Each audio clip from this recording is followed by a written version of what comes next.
Hey everybody, AmberNixon here, talking to you today about the Topo Athletic Runduro shoe. Whenever I think about the name Runduro, it always reminds me of the movie El Dorado with John Wayne. I don't know why. Maybe it's because they both end in the letter O. Who knows?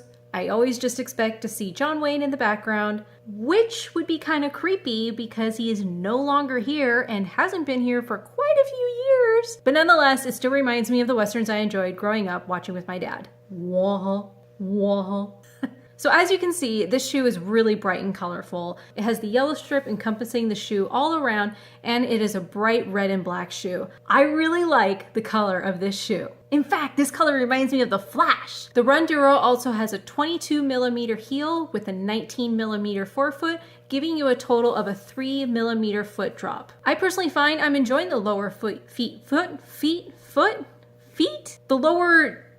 the lower drops. When compared to a 10mm foot drop or higher, my feet just don't respond as well. And that's okay. But hey, everybody's feet are different, and some people like a higher foot drop and some people like a lower foot drop.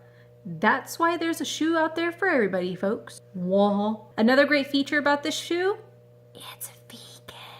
I gotta say, that's pretty cool. It's not a selling point for me. It might be for a lot of other people, but nonetheless, it's vegan, and that's pretty cool. The price point of this shoe is $100. I think that's pretty good if that works for you. However, because REI is having this shoe on clearance, I was able to nab this shoe for around $60. Boop, boop. I wear a size 11 and this shoe weighs around 9.6 ounces. And that's okay with me. It's kind of like Goldilocks in the porridge. Not too heavy, not too light, just right. So let's get on to some of the things I like about the shoe and some of the things that just did not work for me when wearing this shoe. Number one, the anatomical toe box. Huge plus. I really wish more companies would make anatomical toe boxes. My toes love anatomical toe boxes. It gives my toes natural room to splay, and it prevents blisters. Number two, this shoe is really responsive on road runs. I was impressed. However, it's not too responsive on trail runs. As you can see, there is a light groove system to it, so you probably could use it on a trail run.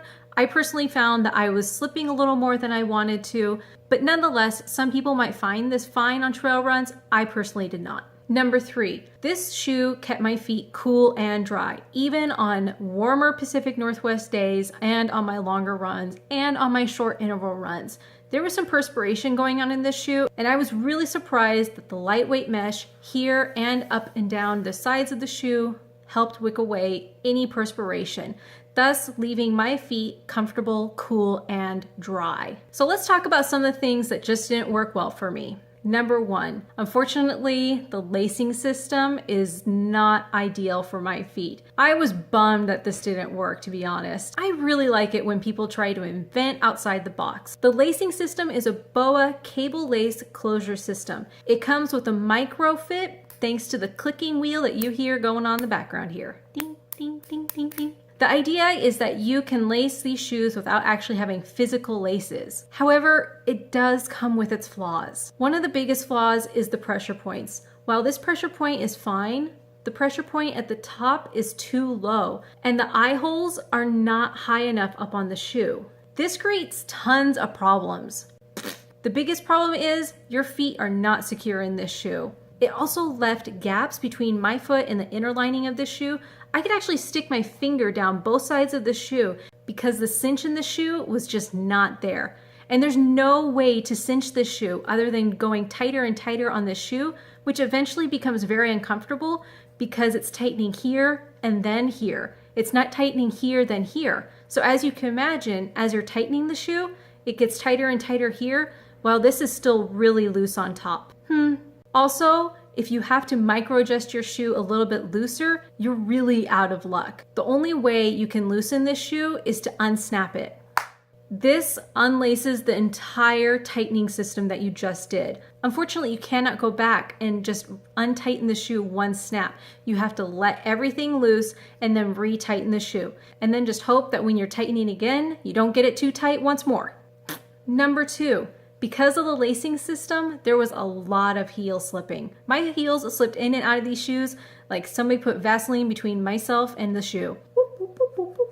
And also going down hills in this shoe was kind of a disaster. Whenever I was going down any type of hill, my feet were slipping in this shoe. It was like my old natural slip and slide.